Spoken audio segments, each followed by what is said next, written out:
Allez, à 9h-20, on revient sur les incendies à Martigues, dans les Bouches-du-Rhône, avec vous, Didier. Bonjour.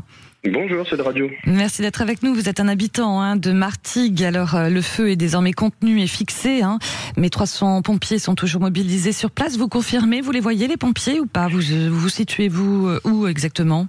Alors moi, j'ai la chance d'être un petit peu vers l'extérieur de Martigues, côté extérieur, donc effectivement je ne le vois pas, mais par rapport à mon travail, moi je suis conducteur poids lourd et donc je fais du local et je fais les voyages toute la journée et j'ai vécu quand même une période assez anxiogène. C'est vrai que on a vécu quand même quelques jours dans le panache de fumée, on espérait que le feu s'arrête, mais malheureusement il avait repris hier vers midi. Et du coup, effectivement, c'est pas loin de mon travail et c'était assez impressionnant de voir tous ces panaches de fumée à portée de vue et pas loin des maisons, des habitations. Ouais, forcément. Alors, il faut rappeler quand même que du coup, le feu aura ravagé depuis jeudi près de 250 hectares sur les collines de Martigues. Quelle est l'ambiance ce matin? Il y a eu pas mal d'habitants qui ont dû être et des voisins qui ont dû être évacués, mais qui ont retrouvé leur maison. Quelle est l'ambiance ce matin aujourd'hui? Oui, c'est vrai que il y a toujours le contre-coup là, mais on espère que le vent se calme et parce que le problème c'est ça, c'est chaleur et c'est le combo chaleur-vent et donc on espère vraiment que le vent s'arrête et là apparemment ça s'est calmé.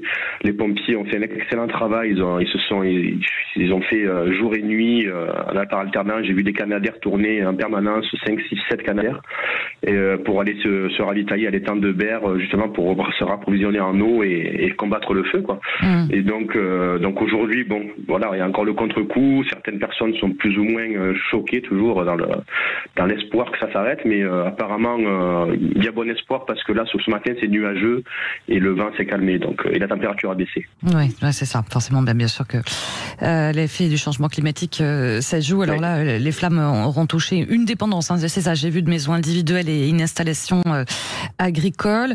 Dites-moi Didier, vous êtes habitant de Martigues depuis longtemps? Depuis 2017, quelque chose, bientôt 10 ans, 8 ans. C'est pas nouveau dans la ville des incendies de cette envergure. Je crois savoir qu'il y en avait en 2020, c'est ça, qu'il y a eu un gros incendie aussi. Oui, et puis en plus il y a comment ça s'appelle, il y a même pas une semaine de ça, ça a également brûlé vers Marseille, vers le 15e arrondissement. Donc cette année c'est quand même particulier parce que les incendies s'enchaînent. De toute façon chaque année on sait qu'on y a droit. Chaque année on sait qu'il va y avoir des hectares de brûlés, qu'il va y avoir de la pollution des animaux, sans compter les habitations potentielles. Donc on est habitué, mais ça change pas le fait que il y a toujours cette inquiétude de peut-être une maison ou deux ou des. On n'est pas loin aussi des usines. Il y a Total Énergie, il y a des usines pétrochimiques aussi par là à la Vera. Donc c'est assez problématique si jamais il y a des incendies qui se propagent dans ces endroits-là. Ouais, forcément. Vous dites on est habitué, Didier, avec j'imagine peut-être aussi des messages de prévention. Vous avez intériorisé les uns les autres. Vous savez comment réagir.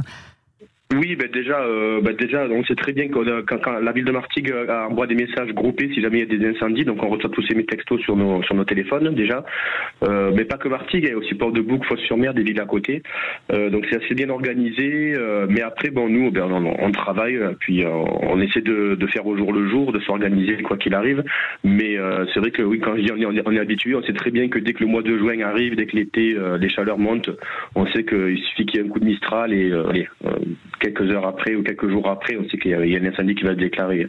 Parfois, c'est peut-être un mégot de cigarette. Des fois, il suffit de rien, mais une fois que c'est parti, ça s'arrête plus. Ouais, c'est ça. J'ai vu que la mairie de Martigues avait alerté sur des tentatives de démarchage illégal avec des personnes qui proposaient des services d'élagage et qui disent être envoyées par la municipalité. D'ailleurs, la ville a appelé à signaler ces comportements suspects. Vous avez vu ça passer, vous, ou pas? J'ai pas entendu l'information, mais c'est vrai que les services d'élagage, ça arrive souvent. Il y a pas mal de personnes qui démarchent. Et c'est vrai que pour élaguer, c'est vrai qu'il faut servir de certains éléments, certains accessoires à essence, des tronçonneuses, des élagueuses, des broussailleuses. Et c'est vrai que ça peut porter, ça peut être des départs d'incendie aussi. J'avais pas pensé à ça. Ouais, voilà. Bon, écoutez, du coup, l'information est passée. En tout cas, merci beaucoup Didier pour votre témoignage. Belle journée du côté de Martigues.